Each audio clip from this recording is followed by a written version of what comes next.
Why not try something smart to chew on? The Lunchroom on RCI, Monday to Friday, 12:45 to 2 p.m. The Lunchroom, informative, enlightening, provocative, engaging. The Lunchroom on RCI, food for thought. The station that gives you, more lunch.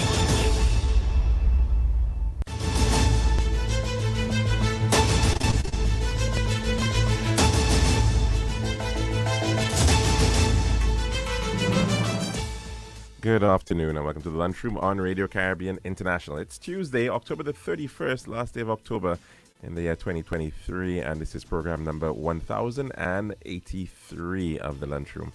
I'm your host, Calix George Jr., and of course, in addition to 101.1 FM radio, you can also get us at our website, rcistlucia.com, and we will also be streaming on our YouTube feed.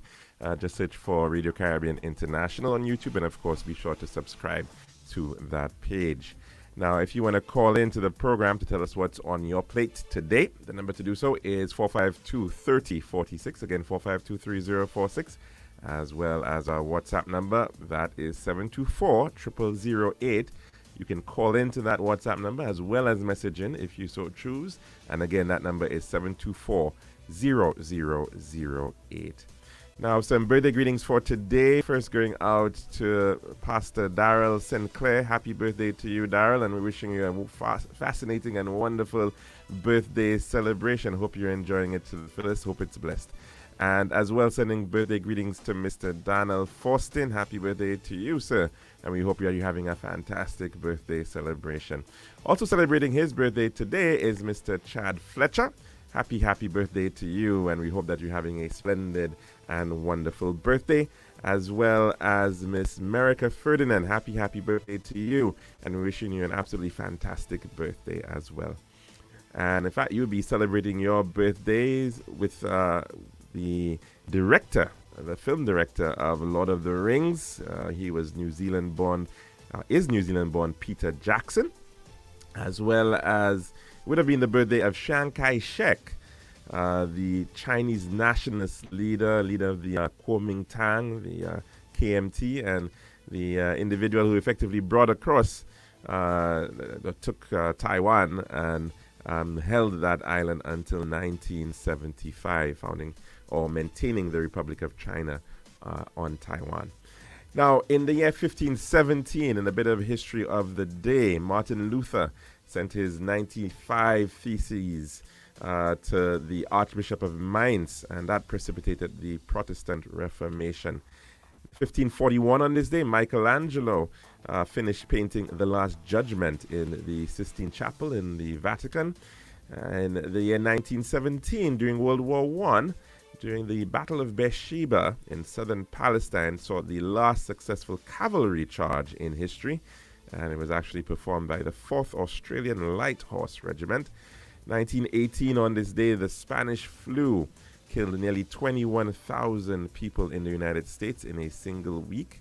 And in 2011, on this day, the world population crossed that 7 billion mark, according to the United Nations.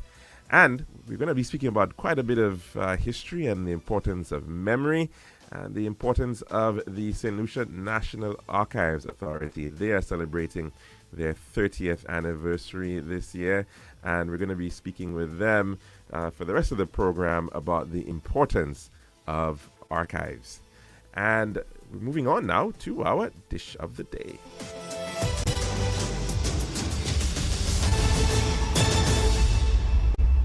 The daily dish is brought with the kind compliments of our good friends at Tiles Plus. One tiles for your home, I see. Bathroom, kitchen, pantry. Need tiles for your balcony. Come down to Tiles Plus, satisfaction guarantee. Tiles Plus, Tiles Plus, Tiles Plus. Big tiles with unbeatable cost. Customer service, A+, all kind of tiles. Come down to Tiles Plus. We also got gas and vanity. Books, doors, you'll see. Come down to my nobody. We got the best tiles on island. Trust me. We are located Land Street in Castries, Bosses Brasilia, and Slack Street in Beaufort. Telephone number 453-7939. Tiles Plus. Serving now, the Daily Dish. And welcome to the Lunchroom here at Radio Caribbean International. Now, about 30 years ago, we saw the formation by an act of parliament, the creation of the St. Lucia National Archives Authority. And effectively, the individual who has been leading that charge of the work of the National Archives for that time. She is no stranger to St. Lucia. She's very, very well known across St. Lucia for her passion and the work that she's been doing with that institution. She is Mrs. Margot Thomas, our National Archivist. And we're also joined in studio today for this interview, Mr. Patrick Freeman, who's also of the National Archives, and he is the Chief Preservation Officer in that institution. Mrs. Thomas, Mr. Freeman, thank you so very much for joining us here at the Lunchroom on Radio Caribbean International. Welcome.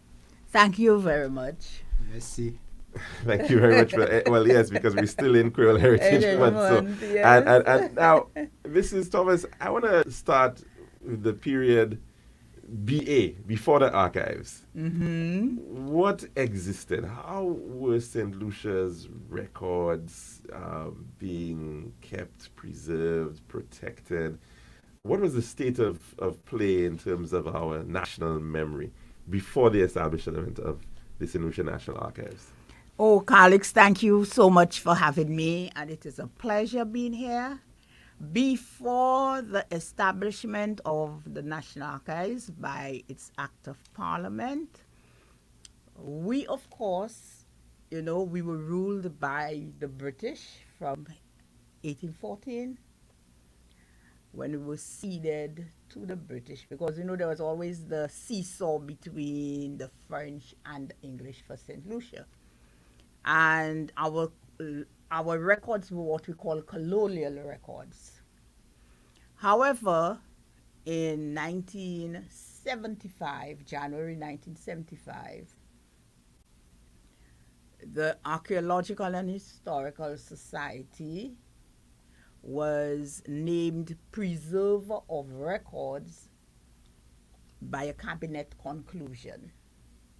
So the members of the A&H Society, I'll just refer to the Archaeological and Historical Society as the A&H Society. At that time, it was made up of expatriates and some leading St. Lucians, and they saw the need for an archive. Because, and I keep saying the same thing over and over again, because the truth never changes. They saw the need for a national archive, so they set out to establish one. And having been named Preserver of Records, it was their duty, from what I understand when I read through the documentation, to go and collect records from the government departments. And these were our colonial records, together with the records that were created after we became, after we had adult suffrage in 1951. And don't forget, we joined the Federation in 1958. Yeah, so all of these periods come into play. Mm-hmm. And having done so, in 1984, the government allocated the 2 buildings that we occupy at VG for the establishment of the archives. And in the deed, which was drawn up, it says that if they did not set up an archives, the buildings would be taken away from them. It was leased to them. Mm-hmm. So this is, in a nutshell, the genesis of the archives. Now, we as a country have perhaps had a very hard experience in terms of our records over the years of our history. One might say one could be what you mentioned, this back and forth, this seesaw of interplay of colonial powers, one coming, one leaving, and that has had its own issue. The issue of disasters, of course, has been another major one, and the fires in particular.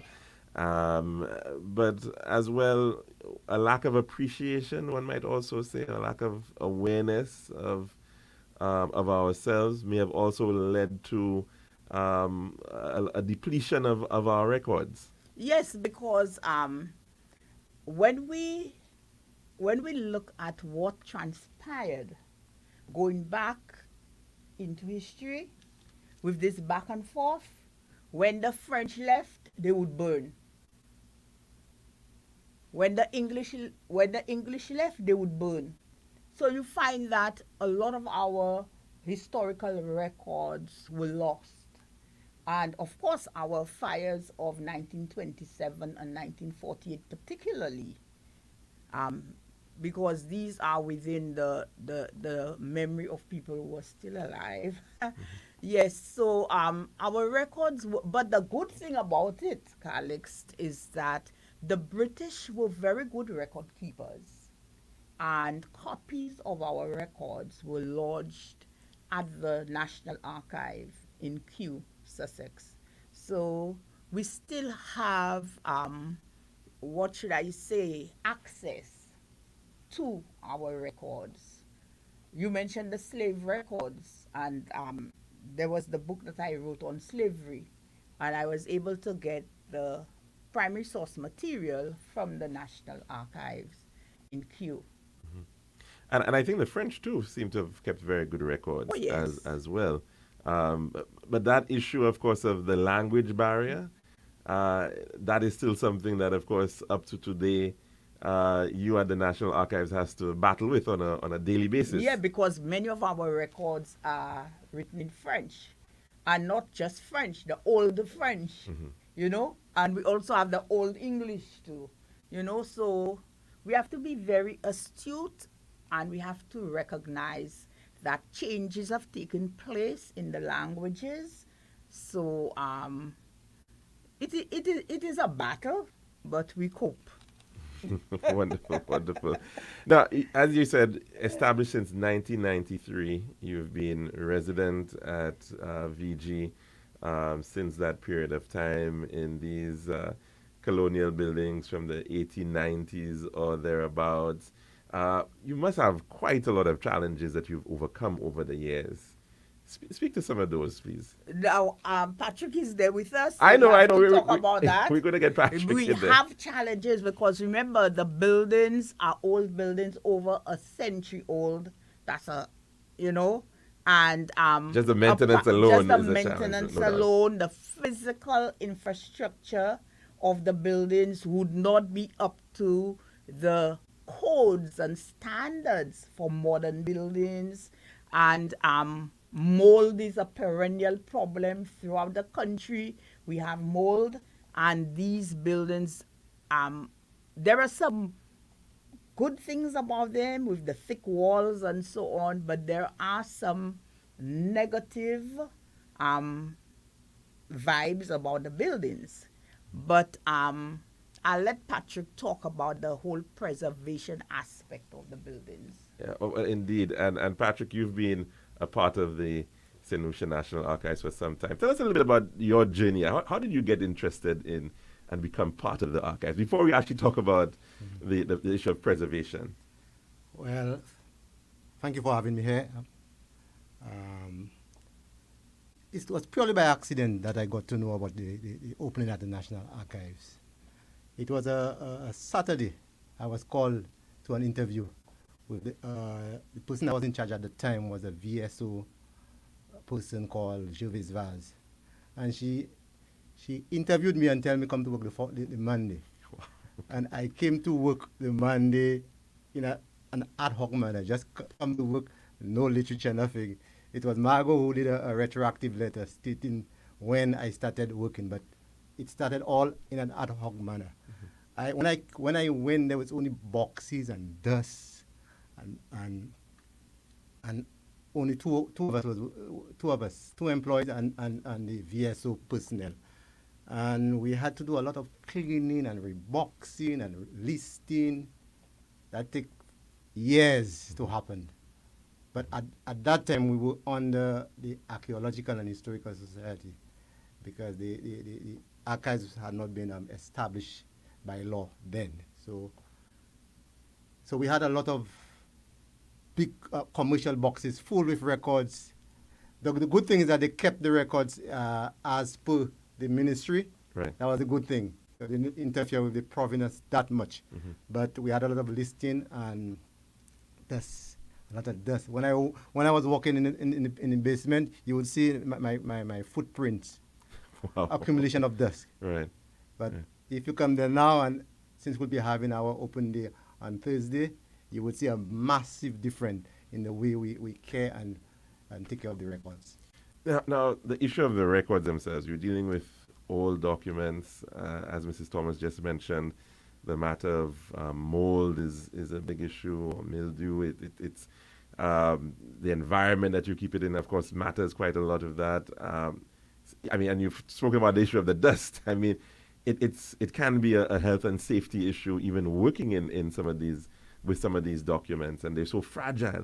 I mean, what kind of steps do you take to deal with preservation of these very, very old records? Okay, at the moment, what we do is more preventative maintenance, where we create the environment that would cause the records to live longer. At the archives, we maintain a temperature and relative humidity that is constant. We prevent any fluctuation in those two things, because when the temperature goes up, you have a problem. When it goes to, you have another problem. When the relative humidity goes up, you have a problem.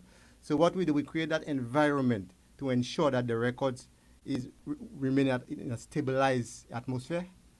We box them up. We create another microclimate to prevent any fluctuation around it to affect the records. We do a lot of cleaning. We do periodic cleaning of the entire archives. We do cleaning of the boxes, the cleaning of the records. And with the records themselves, the records are made of paper, and within the paper you have what we call impurities. And inevitably, the record will start to deteriorate. So our whole effort at the archive is to ensure that we create that environment to prevent any further deterioration of those records. Now, I mean, from a colonial perspective, again, I guess in terms of the records that we actually have within the archives, how far back are we talking? What are some of the earliest records that we actually still have on island? It could be in the 1780s. Yeah. We have in the late 1700s, and there is a set of records that we have, and there's a little story, and I love stories. And these records were actually sent to Australia. Okay. Records from about 1808. They were sent to Australia, and then they made their way back to us.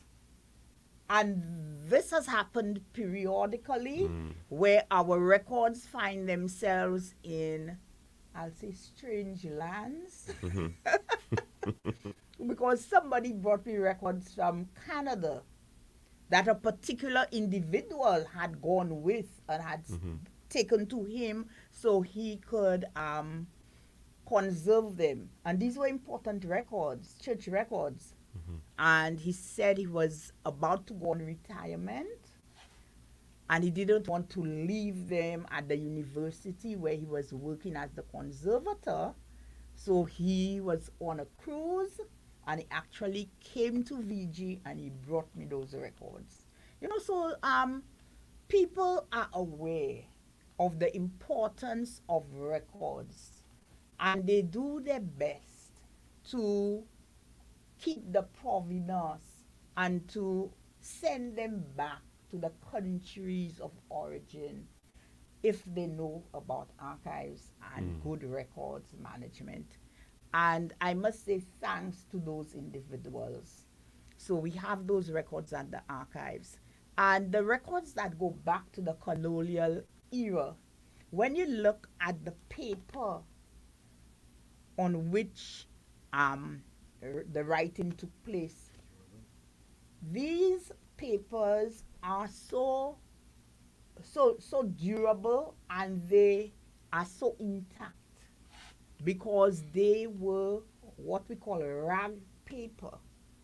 That's how they were made. They're not wood pulp paper. You understand? Because wood pulp paper seem to be, or not seem to be, paper made from wood pulp is more fragile and more brittle. So those big registers that we have, they are more stable and they have kept very well through the years. Okay.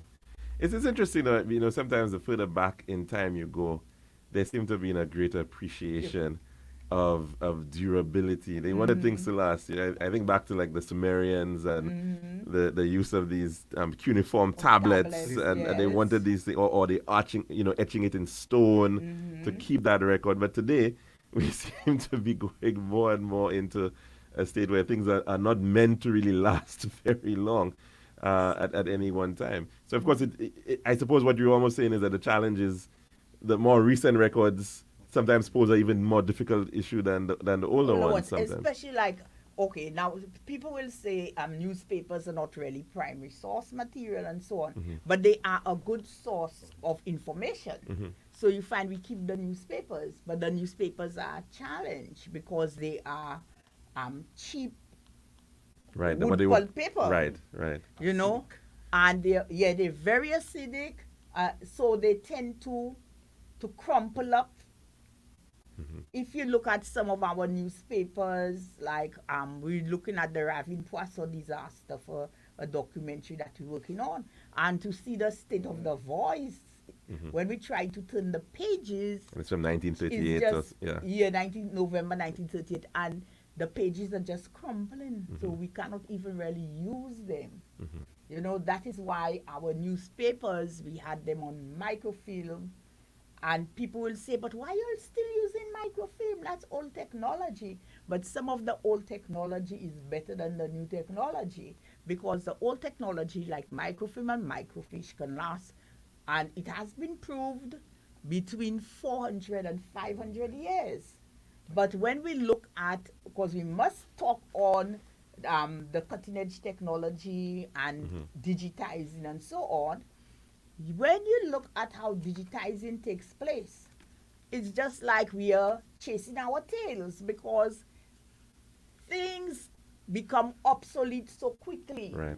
Once upon a time, we had reel-to-reel, then we had CDs, then all of these are old floppy disks, technology, floppy disks. They're no longer manufacturing these. You know? So there are some people who have reel-to-reel, and I heard Sam Flood talking about it. He has so many songs on reel-to-reel, and he cannot access them, but he might have to send them to us. Yeah, definitely. So you have the capacity the equipment to actually do those conversions. We call it reformatting. Yes. So so we have to keep abreast with the technology, and we have to ensure that we have the hardware and the software. Are you concerned, though, as well, as you're speaking about this issue of, as time goes by and how we're keeping records, a lot more information is being put out there in the internet, or it's not a tangible document that is actually being produced in very, very many instances. You've got video now, you've got pictures, and I always say pictures. These are digital pictures, not really even the actual hard copy. Are you concerned that in terms of in the common era, currently, that we face we can face a bit of a crisis in terms of our record? And people are writing less, they're putting less things in the newspapers, they're putting less things in maybe in the gazettes, and you're finding that, for the archives now, to be looking at this period since the archives has been created, say for instance 1993 onwards, for the past 30 years, it'll have to take a different approach perhaps towards capturing information. And I'm happy you mentioned this, because the whole problem that we have with copyright. We also have a problem with fake news and so on. We did a little, you were there with us when we went to GIS, and we did tracing out your family, your St. Lucia roots. Now, another TV station truncated our video without permission from the National Archives, and they came up with their own stuff. And this is wrong. You don't just use information willy-nilly. You have to ask for permission. It's just as if in St. Lucia we are not civilized.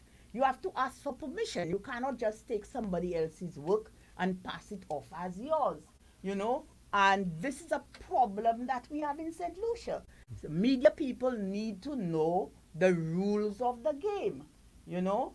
And, you know, truncating things, don't have things in perspective. Right. You know, this is not how we go about preserving our documentary heritage, you know, and this should be righted, you know. And we must have a program with the media houses. Right. And I'm raising that because, Pato, I think you want to join in here as well?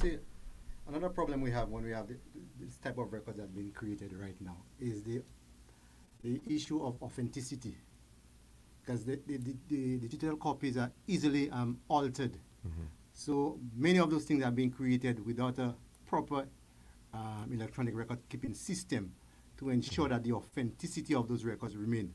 So that's a major challenge we would have in the future. So we need, I don't know what can be done. So you have two challenges from what two distinct challenges. One is taking what is in the past and trying to bring them into this current era where everything is online, everything is in the cloud, everything needs to be digitized for access purpose. But then also what's out there, how do you actually are they true records? Right, and how do you actually, bring them into some sort of structure as well in terms of your own records? Yes, and the other thing people just put out in St. Lucia, unfortunately, we do not have a Freedom of Information Act, neither do we have a Data and Privacy Act. Because I have heard individuals calling for Freedom of Information Act, but you cannot have a Freedom of Information Act if you do not have your Data and Privacy Act. You know, we need to ensure it's a yin-yang sort of situation. You've got to protect, you have the Janus kind of situation. We at the archives, we cannot give information about individuals. If you come and we have your digital record, we have your information, and you can prove that you are who you are, we can give you your information, but we do not have the authority to give anybody else your information, you know? So we try, archivists are impartial and unbiased, you know? So we deal on a level playing field with everybody, you know? So it is important that our people understand the importance of records and information. And you cannot just put out records, you know, according to your whims and fancies, you know? So we have to do something to educate our people about proper record keeping. That's a very important point, and I know there's so many more to take on, but we're supposed to be taking in our weather report at this time. So we're going to end our dish of the day and head across to take in that report from the St. Lucia Met Office. This has been The Daily Dish.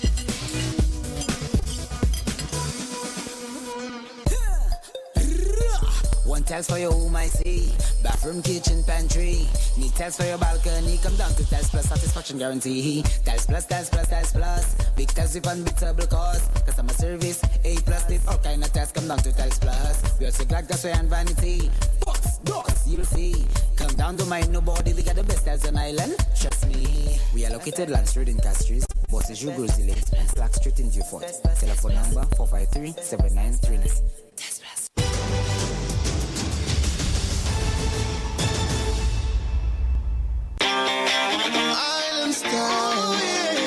We got the time to make you go. We got the time to make you say, yeah. We'll have to make the right choice. Island style. Whoa. We got the time that will make you happy. Island style. Oh yeah. We make your dream come alive. In Island Get spaces and ground. Everything you need is on the house out. For the best price and the latest style. Take a little drive down to Island Style Car. We got the time to make you go. We got the time to make you say, quality, price, service, choice. It's all an Island Style. Visit us at our showrooms in Belarus, Rodney Bay, on the Charlton Highway, S Street, and behind Ruby's gas station on the Library Viewfort Highway. Or call us on 450-452 or 453-TILE. Island Style Tile and Bath. When you think tile, think Island Style.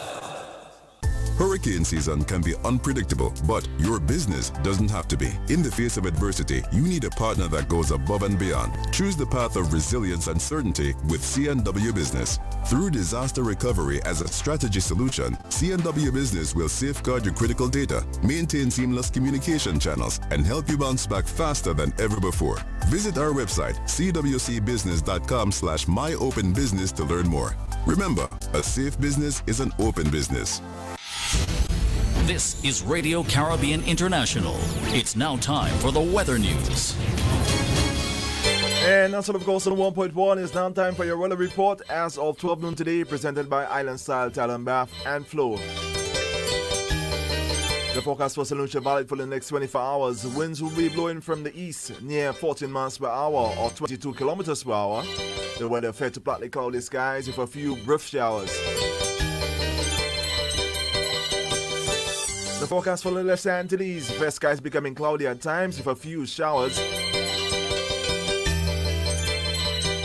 And the tropical weather outlook. The Atlantic high pressure system will generate light to moderate easterly winds over the Lesser Antilles during the next few days.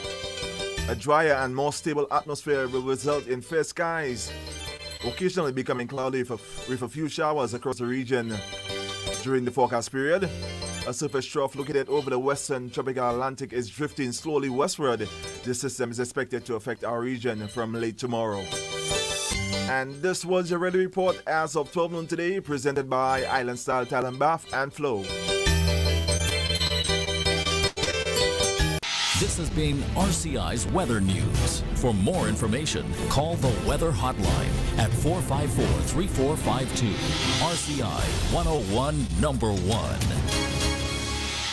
Island Style. We got the time to make you go. We got the time to make you say, we'll have to make the right choice. Island Style. Whoa. We got the time that will make you happy. Island Style. Oh yeah. We make your dream come alive. In Island Style.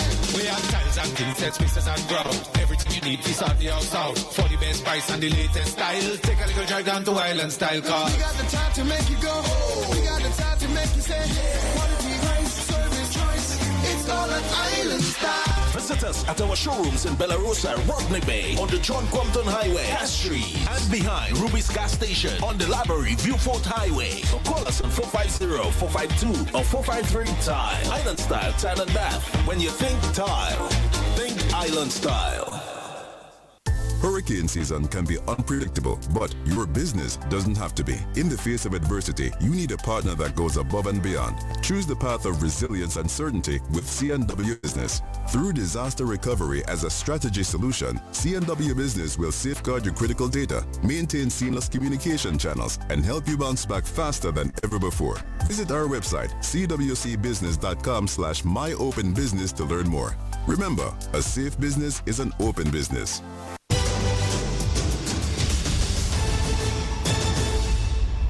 And welcome back to the lunchroom here at Radio Caribbean International. We've got about 24 minutes to go before the hour of 2 o'clock, and we are discussing the archives, St. Lucia National Archives. They are 30 years old this year, established by an act of parliament back in 1993. But of course, the records that they keep go back for hundreds of years, and very important records indeed. And we're speaking with the National Archivist, Mrs. Margot Thomas, as well as Chief Preservation Officer, Mr. Patrick Freeman of the St. Lucia National Archives. And I know some people want to call in already, and we are going to be taking some calls in just a bit.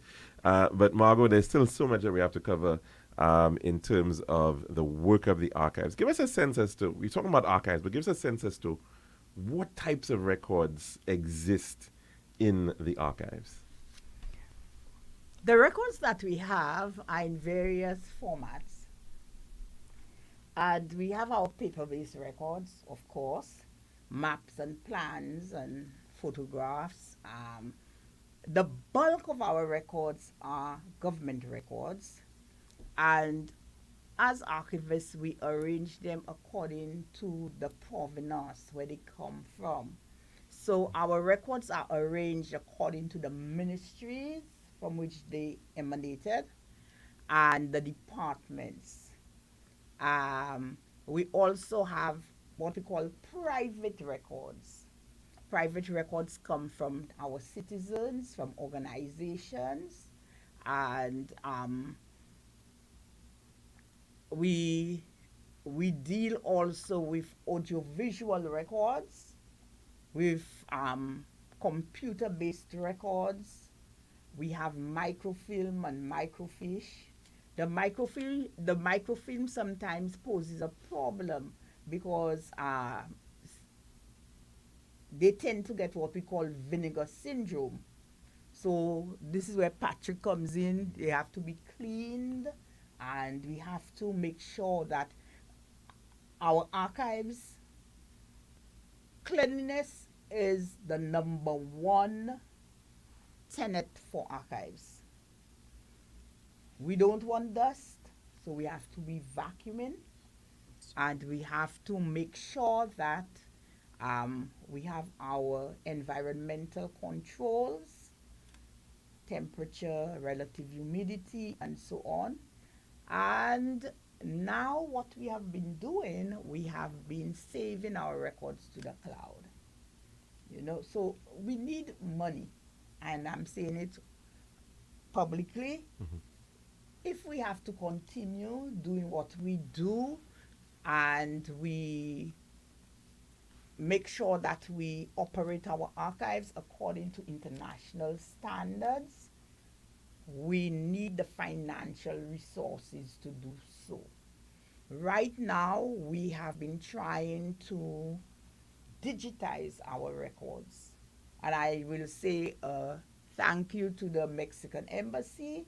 We were given an aerial camera a few months ago, a scanner, yes, a few months ago, and we have been using it, and we have been digitizing our records. But we need, you know, when you have a piece of equipment, you need staff to do it, you know, and we have a young man doing it, but we need more staff, we need more equipment. And of course, this is very specialized equipment that you use. You need. This is not just an ordinary scanner that you get, you know, for a typical paper. Some of the papers that you're dealing with, the maps that you're dealing with, are huge. They require, you know, specialized equipment. They require an investment, you know, into the equipment and the staff to do the work. You know, so but we have been trying, and I'm using the word deliberately. We have been trying, but there is so much we could do if we had the finances to get the proper equipment and to get staff trained and to, you know. But we have come a long way, but we have a much longer way to go. Indeed. And earlier on you did speak about Q over in the United Kingdom, and of course you have others like the National Library of France, and these massive institutions, massive budgets. What's a cooperation like in terms of these institutions? Do they provide any kind of support, training? Is there, I mean, are you getting enough of that kind of support from these? Every archive has its own problems, you know, and sometimes you'd be surprised to see where the help comes from. You know? Well, you mentioned the Mexicans, for instance, recently. You know, because the countries which were close to us, you know, because they were trying to colonize us, they're not really interested in us anymore. So we have to look for other sources and resources for those who are willing to help. And the French, they still help, but not as much as I personally think they could do.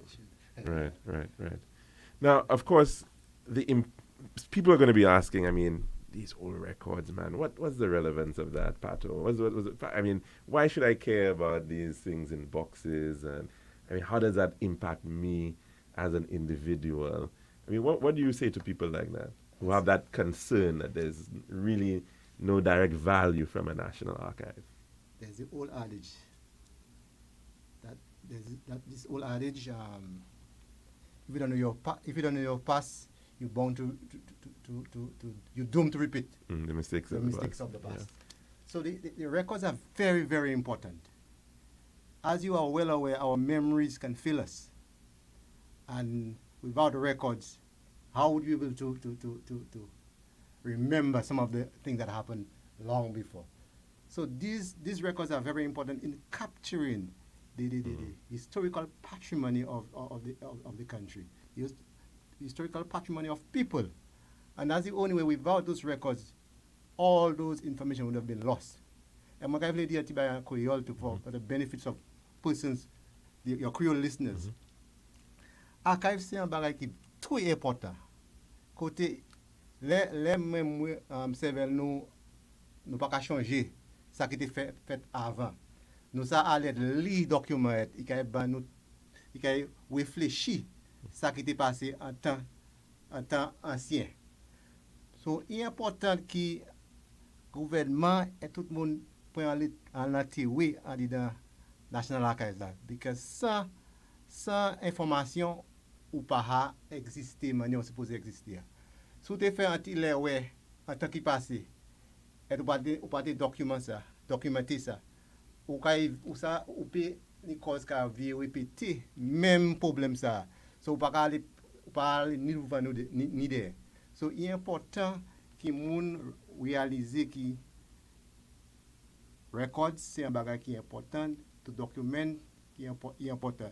Et nous avons document from gouvernement pour gouvernement pour peuple et puis peuple. So et ça nous I think your history. Pour ça by l'histoire. So l'histoire intact. Now, we're talking about the interactions of the public with the archives.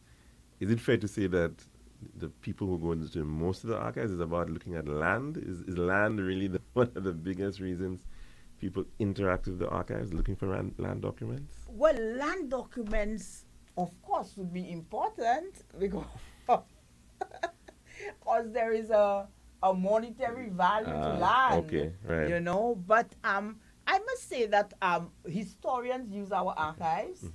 There are some people, I can tell you, they would come to the archives, kick off their shoes and stay there whole day. Patrick could be taking records to them, and they got their PhDs. They become furniture and fixtures everything from the archives and the records that we hold. People come to trace their family trees. The students do their SBAs, and they utilize the records at the National Archives.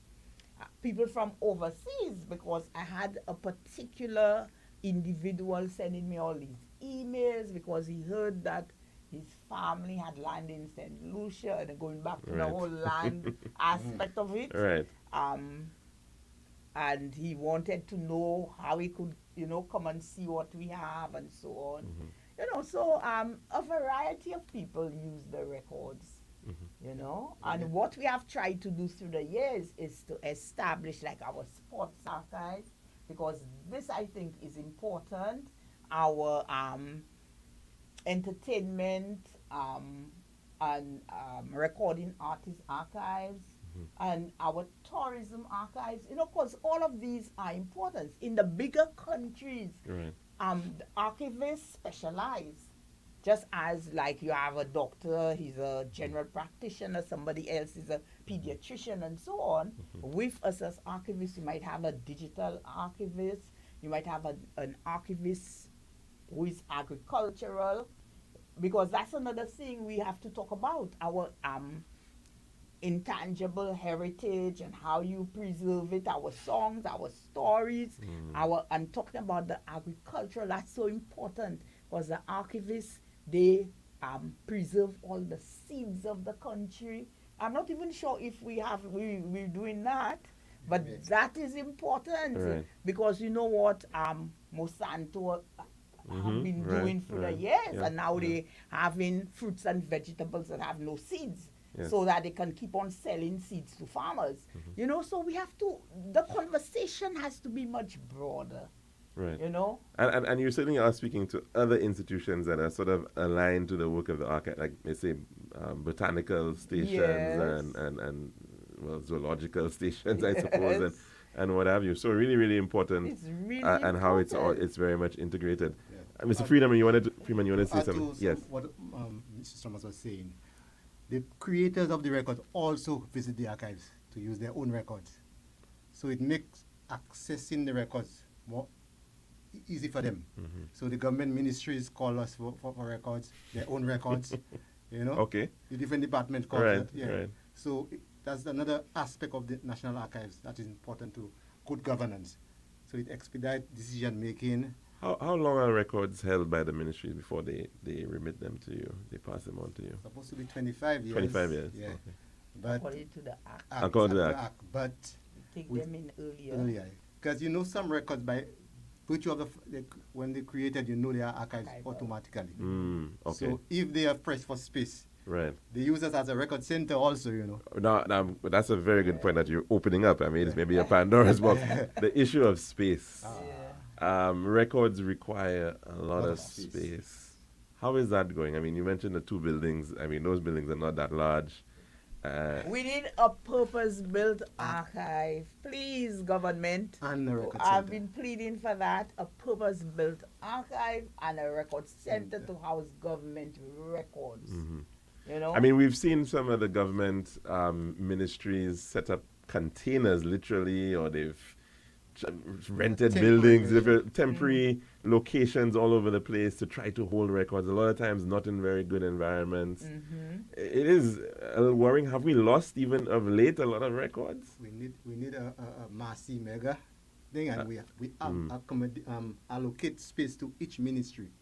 All that money government spending in all those different holding place, it would be in a centralized place, well managed by operatives of the National Amalgamated. Archives. Yeah. Yes. And it make retrieval easier, and will prolong the life of those records because we're going to create the right atmosphere for those records.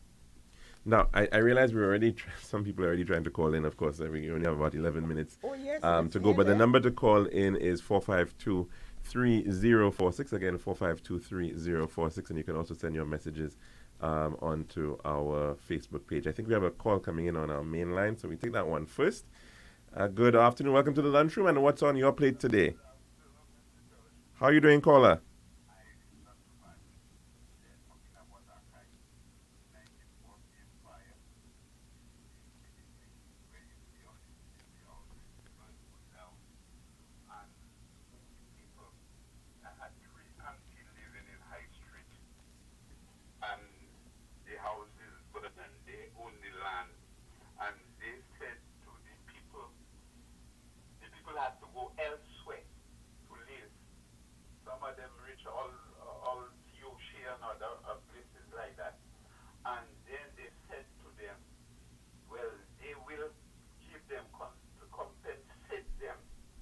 for the land, because they didn't give them back CDC houses.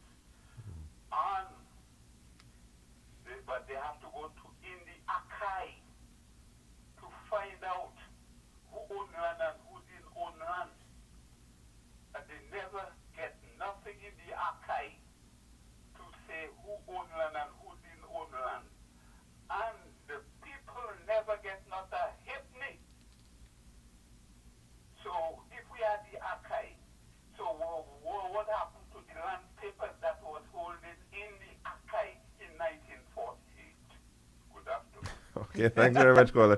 You're bringing back a little time, but it's an interesting Yeah. issue, though. That It whole period of is. the 1948 1948 fire and what fire. happened after that, the compensation. Compensation.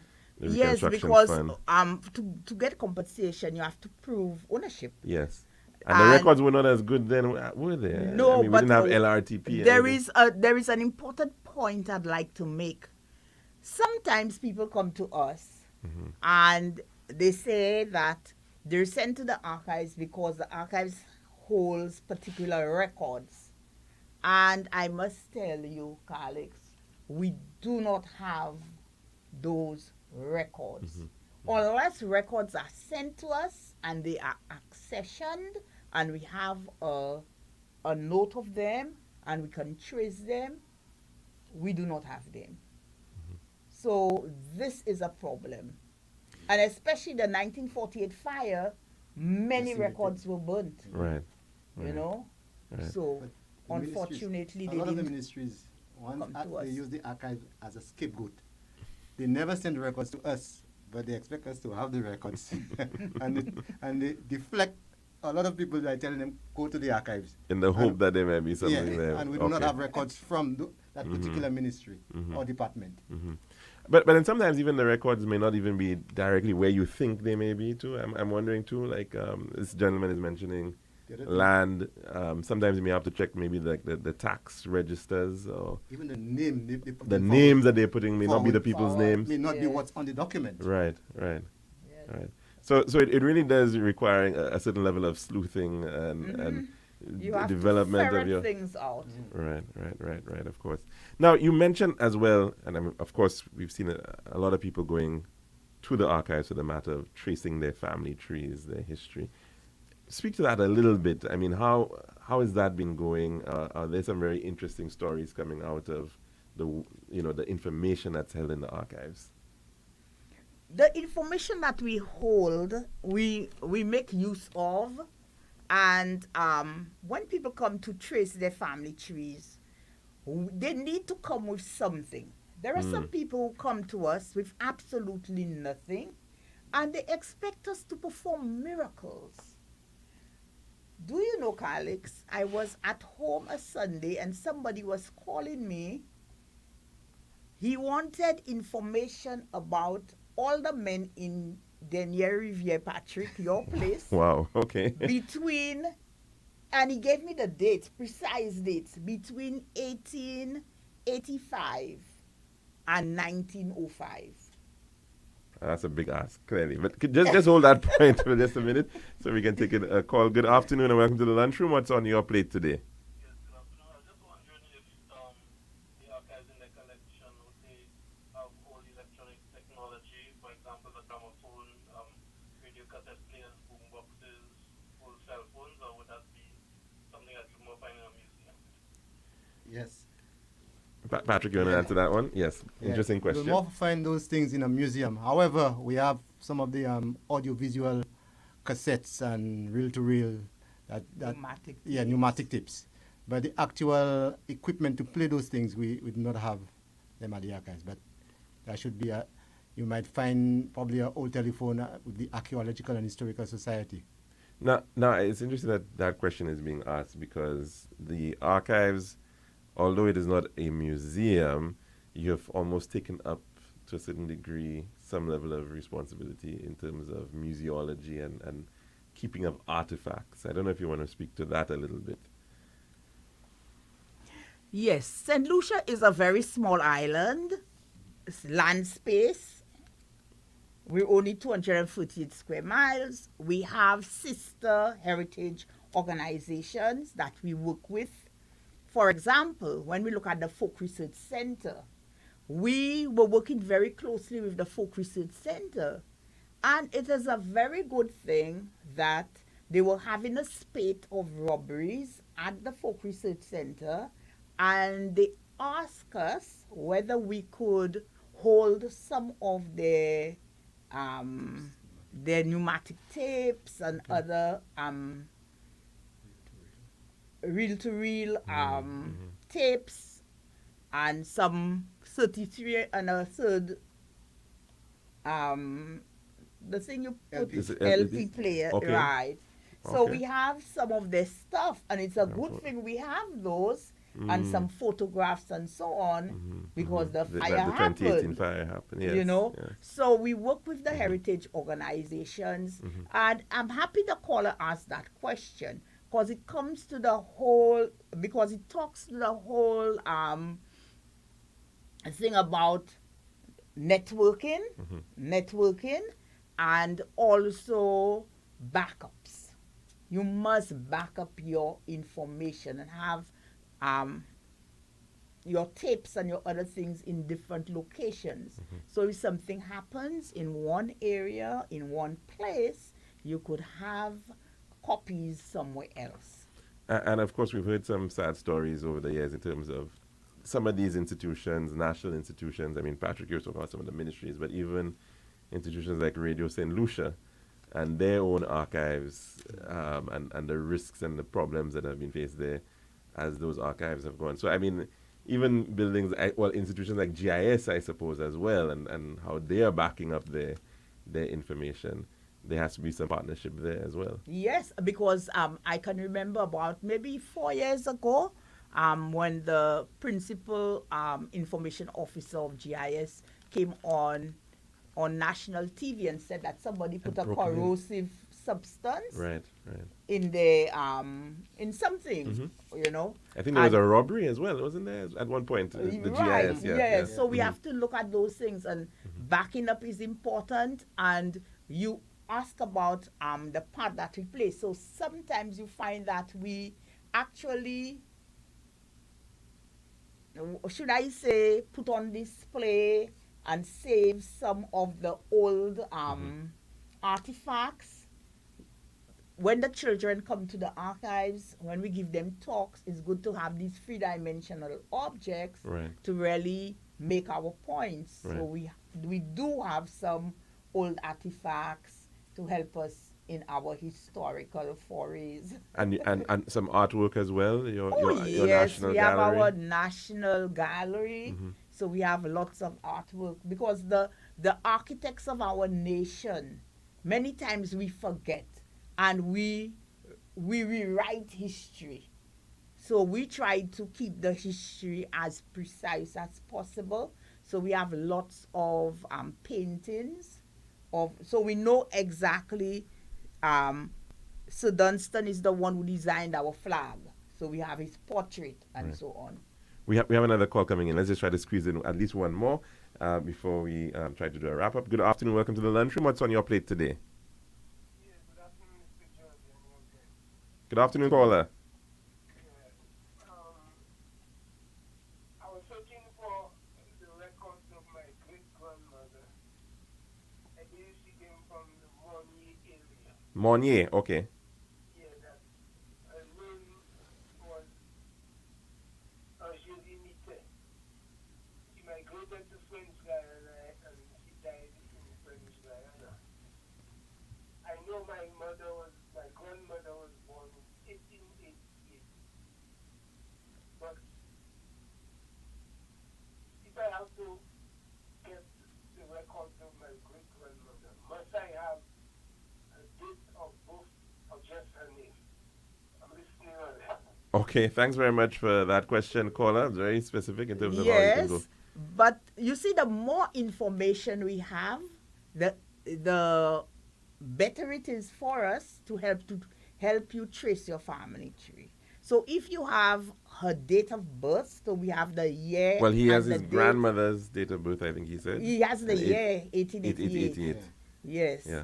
But if we had the month, it would be easier for us to go to the month and to trace. But we would like you, caller, to come to the archives, and we will help you in your quest. Wonderful. Yeah, the names and the district will be off. Right. Well, I guess he said Mornier, so that might be yes. either Grosley or Castries. But it's unfortunately we're already at 2 o'clock, and I know you've got some activities coming in to celebrate your 30th anniversary. You want to speak to that a little bit, Patrick, maybe? Yes, on Thursday we'll be having what we call an open day, where we'll be accommodating persons from the public to come in, and we'll give them a tour of the National Archives, how we house our records, what we do.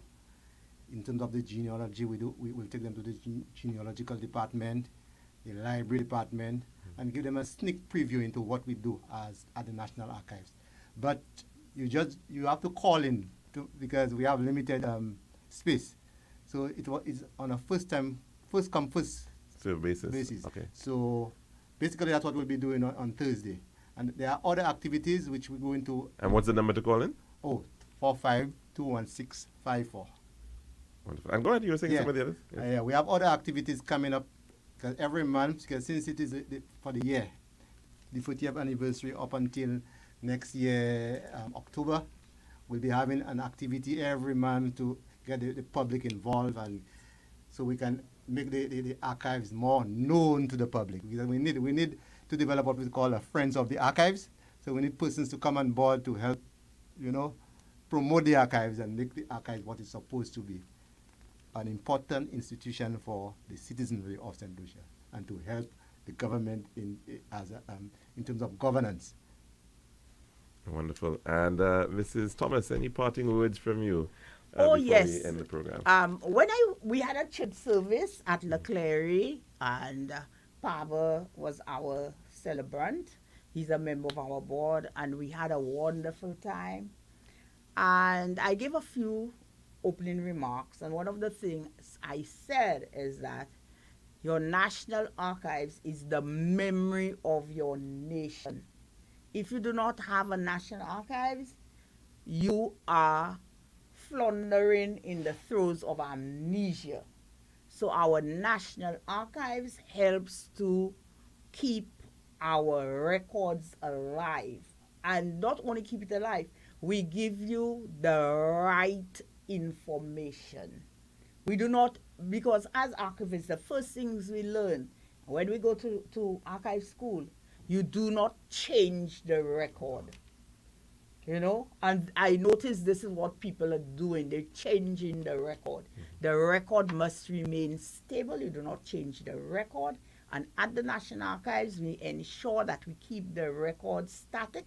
We do not change it so that it is the true history of our country. And with our history, we ensure that our people love themselves because they know where they are from.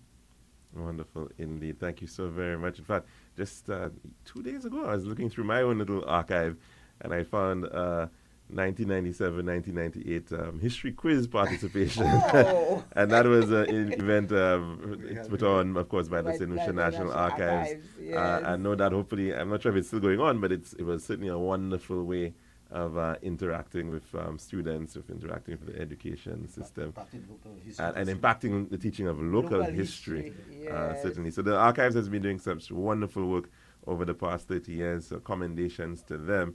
And here's to, I wouldn't even say 30 more, but 300 more. Who knows? Yes. Certainly. We'll be long gone. We'll be all long gone by that point in time. And of course, thanks to all those who called in and listened as we, of course, are ending the program for today. We'll be back again, God willing, tomorrow for another program of the Lunchroom. Hope you can join us for that.